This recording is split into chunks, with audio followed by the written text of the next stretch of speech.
We've done it all the time, and oh my god, just keep looking at each other going, oh my god, we've got to stop this. Well, yeah, because it won't help you luck now, but Charlie, he's the vet. so you can't change the name.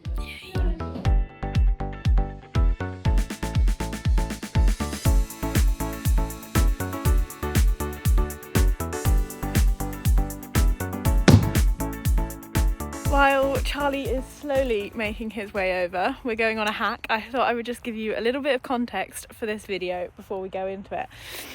This is the first week or so of Charlie's recovery / injury video.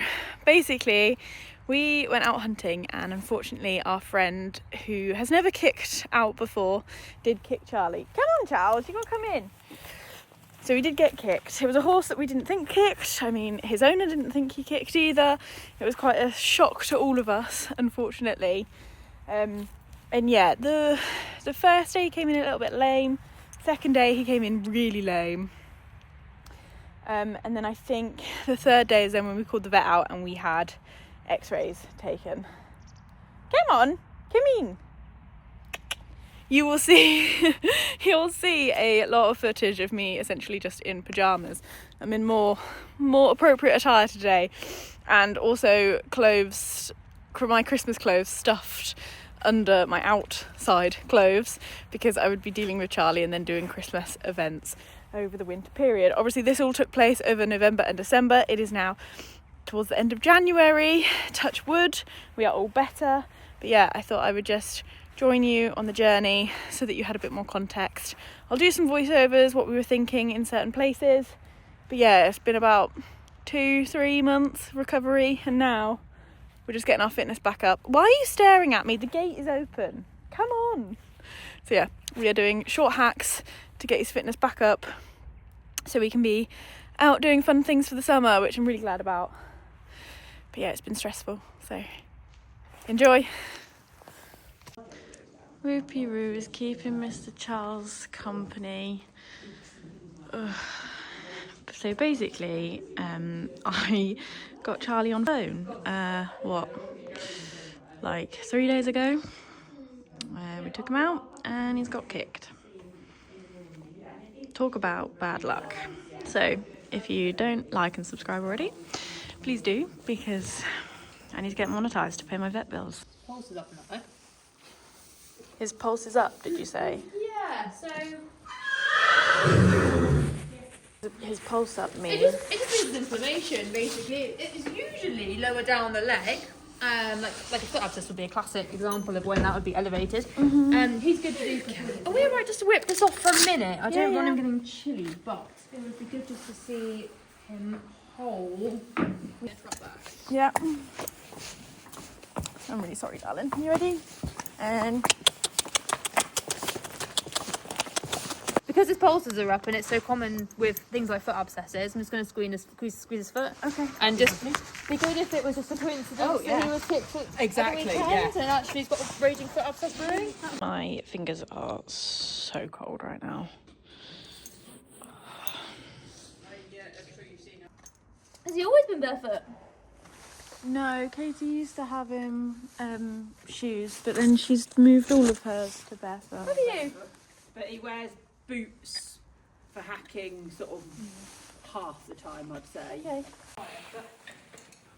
Yeah, that's really awkward, isn't it? You're like, oh, sorry. Yeah. One of those to begin with, and then see.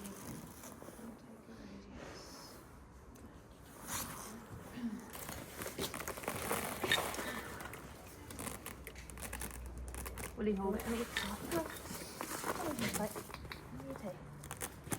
The alternative is we can find a wooden block or something, but yeah, perfect. Well, we're hoping we're just being thorough. If this is all because you stood on a stone. Yeah.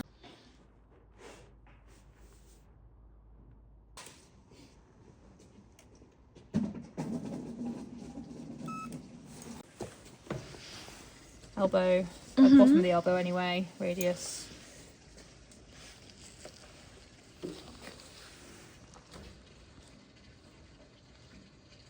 I'm looking for black lines really, or any major fragments. So it was this that caught our eye on the other view, but it is on the inside. I was going to say, yes.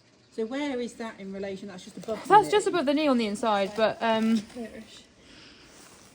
I on the think it's- inside? Yeah, exactly. That's why we took this. So this is the accessory carpal bone. It lives on the outside of the knee. So I think it's just unrelated. It's just a strange. An old injury, I maybe. don't know.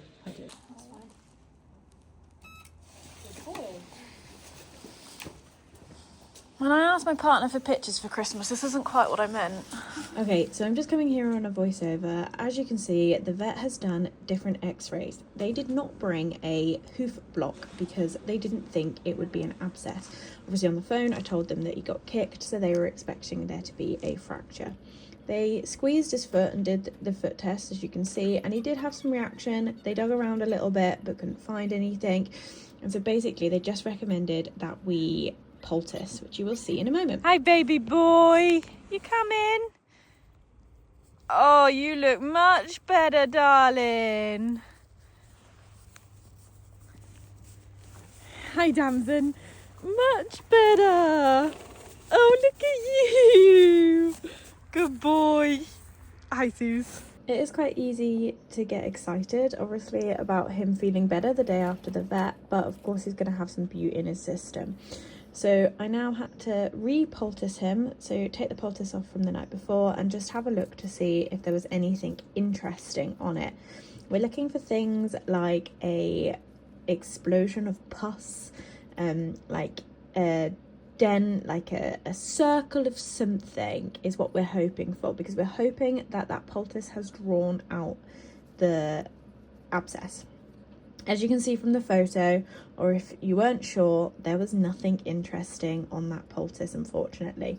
So that's only the first poultice.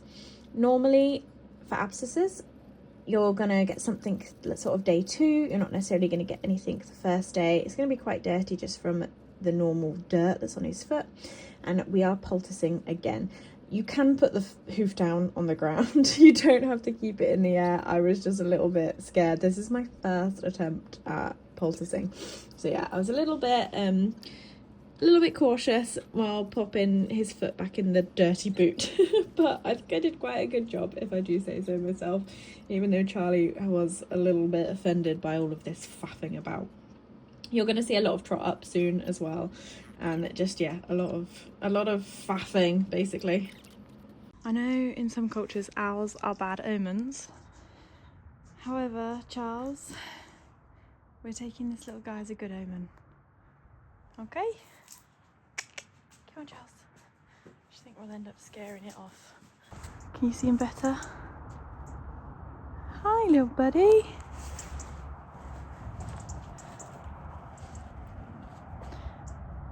Little guy. Hi, darling. I don't know how close he'll let me get before I leave. Right, Charles, you happy little trooper? You're a good boy. Oh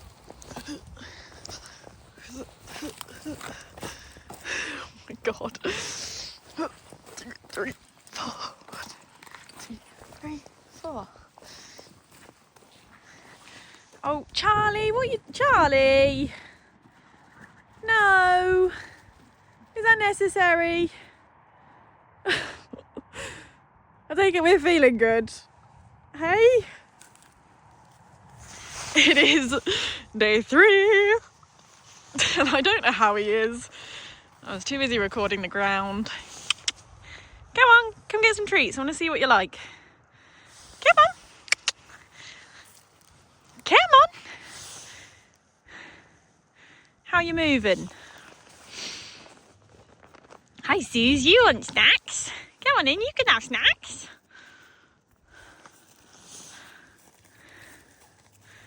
Can I have a snack? Charles just is not coming. Okay. Poultice number 2.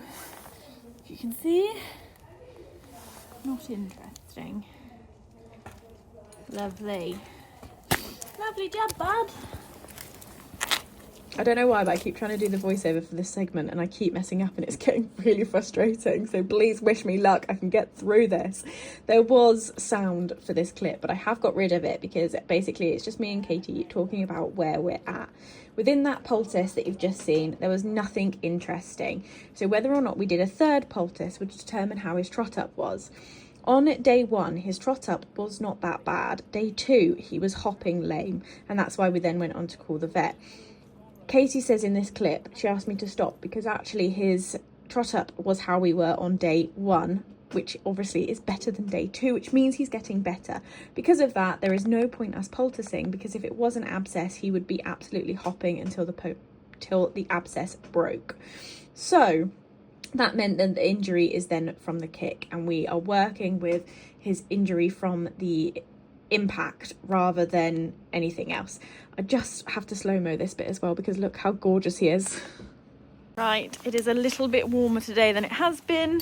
We are on day 4 of Charlie's recovery, and I'm hoping we are going to be good, like at a good level. The vet is here. Sorry. I'm hoping we're going to be at a good level of recovery. The vet is here today to do Grace's knee. Oh my god, it's slippery. Yeah, the vet's here to do Grace and vaccine another horse on the yard. So we were thinking about nerve blocking Charlie. However, how he was yesterday, I don't think it's going to be necessary. So I'm going to bring him in and we'll see. But I'm still going to get the vet just to have a glance over him and do his vaccine, because we've realised Charlie's vaccines did elapse, which means we need to start again. We were just a little bit late, unfortunately, so we're going to start him again, or I'm going to start him again, just so then if I want to do dressage or anything with him, I can. But he's all the way at the bottom of the field. I need to go get him. If I let Dora lick my hand, Charlie thinks I've got treats, so he comes. Oh, you look good today, darling. Good boy. I didn't catch that, but I've got Charlie, and all the horses decided to absolutely tear down the field. That was helpful. What are you doing? None of you are helping. I'm trying to walk Charlie in calmly. And trot on. You're going to get some quite terrible footage now of me trying to send things to my aunt and Katie to see how he is. At this point, he looked really good, but just kind of like popping that shoulder through. Right, lameness, trot up.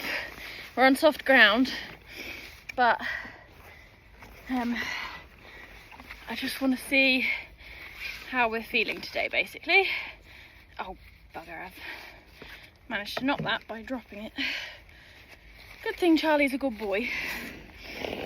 Yes, you. Good thing you're a good boy. I've not got hold of you right now. Right, you ready? Come on in. Ignore that. And trot.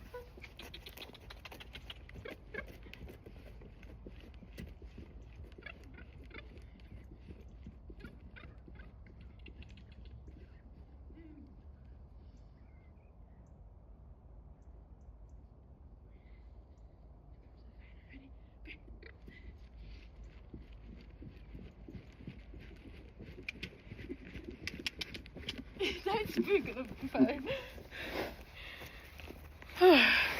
Did you see any of that? I got no idea.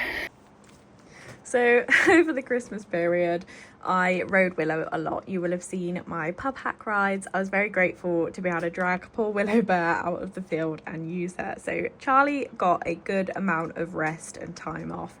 He was still kind of popping through his shoulder. I wasn't really sure what that meant.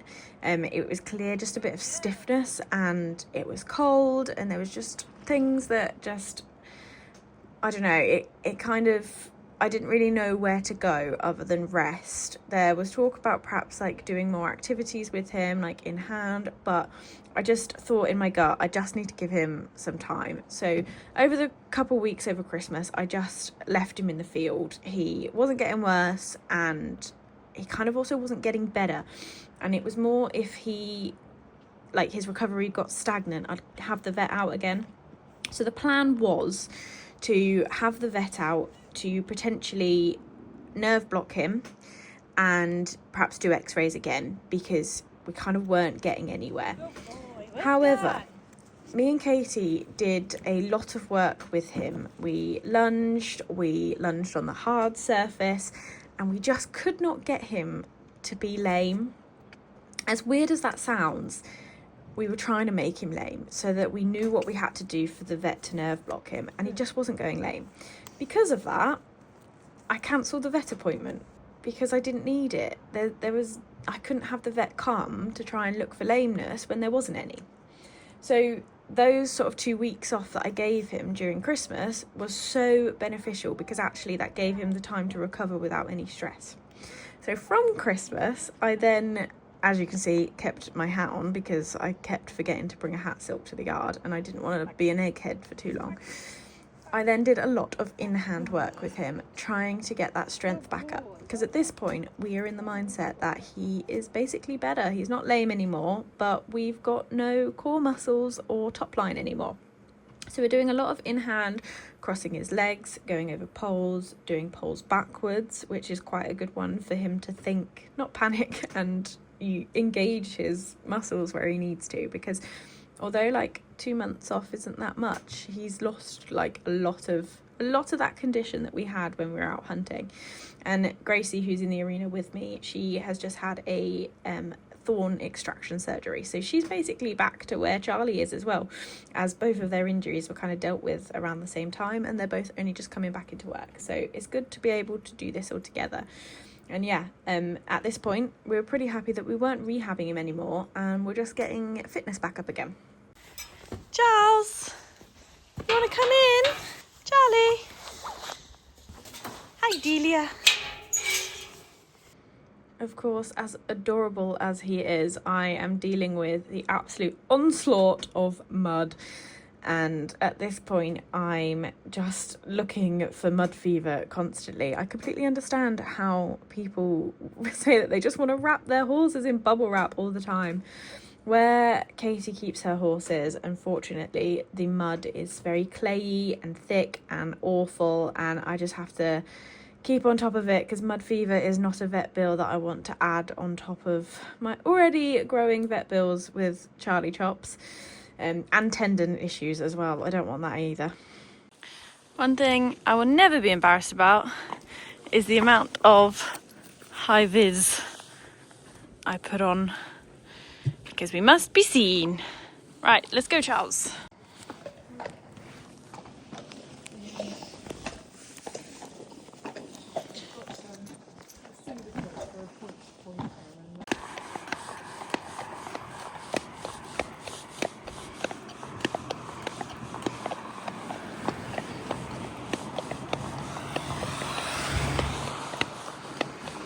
So this little video here is just too funny. I'm gonna leave you with the clip clopping on the roads in a minute, but basically this is me trying to send a video of Charlie doing his first proper hack and trotting on hard ground to Katie to show her if he's lame or not, but her response just was, "Chloe, he looks awfully lame because the video is shocking.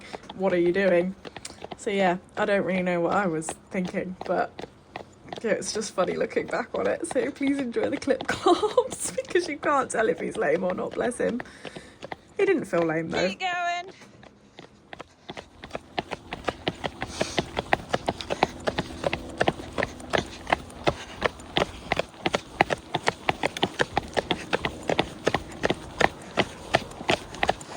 Come on.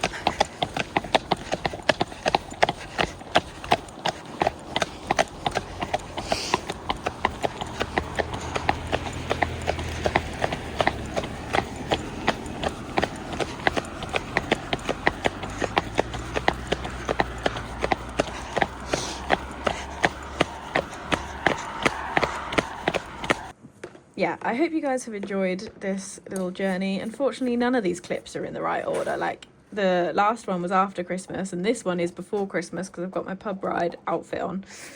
I have no idea the order of the clips, just because everything became a little bit chaotic in my head, and like my priority was just Charlie and looking after him, if I'm honest. So yeah, I hope you have enjoyed it. January is a tough month, so I hope you're all hanging in there. Things are getting better. We are through the slog of winter now and the lighter days are coming. We can get through this. Though I did quite enjoy the -1 degrees because all the mud in Charlie's field was frozen over, and that was quite nice. I didn't have to deal with mud for a few weeks. We're back into the wet mud now. So yeah, I'm hoping you guys are all hanging in there. We're hanging in there. Charlie seems happy now. And yeah, we're just getting him fitter, getting back out there. Hopefully we're going to have a good summer. I did a lot of work with him today and he was quite tired on the way back from the hack, so I'm going to see how he's feeling tomorrow. And yeah, hopefully the soundness stays. And this is a little sneak preview actually of the next video to come, where we have done a little photo shoot, and I thought it was a good idea to get on the very fresh Charlie and ride bareback for the first time, because I'm not actually that confident bareback, if I'm honest. It's not something I've really ever done, or stirrupless, and I always feel like my riding's terrible, and then I look at these videos and I'm like, oh, my riding's not actually awful. But yeah, that's a whole other segue. Exciting little preview. Enjoy that, and I will catch you in the next one. I'm excited to show you the next one because look how adorable he is. Right, bye guys.